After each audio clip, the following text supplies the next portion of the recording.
If you are unable to classify your merchandise by General Rule of Interpretation 1, it tells us that we go to the next General Rule of Interpretation, and that is General Rule of Interpretation number 2A. Now, where are those rules of interpretation found? They are found in the Harmonized Tariff System, the page immediately behind the table of content, and the page immediately preceding the journal notes and the Harmonized Tariff. General Rule of Interpretation number 2A says any reference in a heading to an article shall be taken to include a reference to that article, incomplete or unfinished, provided that, as entered, the incomplete or unfinished article has the essential character of the complete or finished article. It shall include a reference to that article, complete or finished, or falling to be classified as complete or finished by virtue of this rule, entered unassembled or disassembled. Now, the first part of the rule is talking about an article that is incomplete or unfinished. That means that there's something to be done to that article. It is incomplete, it is unfinished, but it also says that that article can be classified if it has the essential character of the complete or finished article. Now we need to know what essential character means, and that is really covered in another general rule of interpretation that follows, but I'm going to tell you now for your consideration that you need to know some of those features that you would apply are the nature of the material or component, and under that the bulk, quantity, quality, weight, value, or the role in relation to use of the goods. These are factors that go into determining the essential character of an article. So we need to know that for the application of General Rule of Interpretation 2A. Now, we also need to be considering some other examples of what we're talking about as being incomplete or unfinished.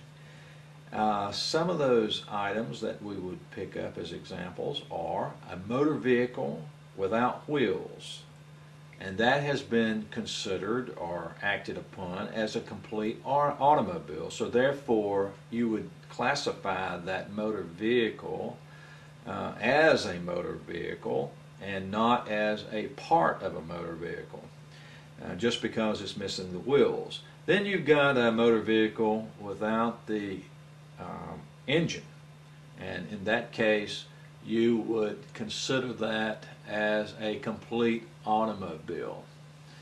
Okay, those are two examples. Let's go to another. What about a bicycle without a seat?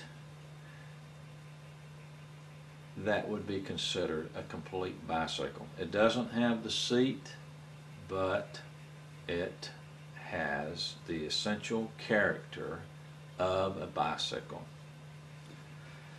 A hunting rifle without a bolt, is that a complete gun? And the answer to that would be that it is a complete gun, missing just one part. The essential character of the article is a hunting rifle. Those are some examples of items that are incomplete, are unfinished, but deemed to be essential character of the articles that we're talking about and classified as those articles that are listed by heading in the tariff. There's also something else that's covered under this general rule of interpretation, and that is an item that is a blank. That would mean that basically the part is made in a rough state, but it can be used for no other purpose, and therefore is classified as the article of which it is a part. That deals with blanks. Then the second part of GRI 2A provides that complete or finished articles entered unassembled or disassembled will be classified in the same heading as if assembled. Can you think of a situation where this part of General Rule 2 might come into play on importations? Let me give you an illustration. That is, for instance, a fiber producing plant is a heavy capital investment. And that is that you have a large machine or series of machines that are placed in a production line. For instance, the plant might be vertically built 2-3 stories, and you have the heating and extrusion process on the second or third floor, and the raw material of resins go into that hopper, or from the hopper into the extruding process, and are forced through the heat and pressure through the spinnerets to produce man-made fibers. The line is extensive, and it requires quite a bit of equipment, and you cannot put that machinery in a constructed state or put it in a finished state for shipment purposes. You disassemble that machine and you ship it here. This is where General Rule of Interpretation 2 comes into play. It's for ease of handling, for freight transportation, charge reductions, that type of application. Can you think of another situation that you are frequently encountering at Christmas time when you're buying bicycles and toys for children for Christmas, and the Christmas Eve you are having to assemble these articles for the child because they've come in a box, and you're putting the big wheel together or the bicycle together?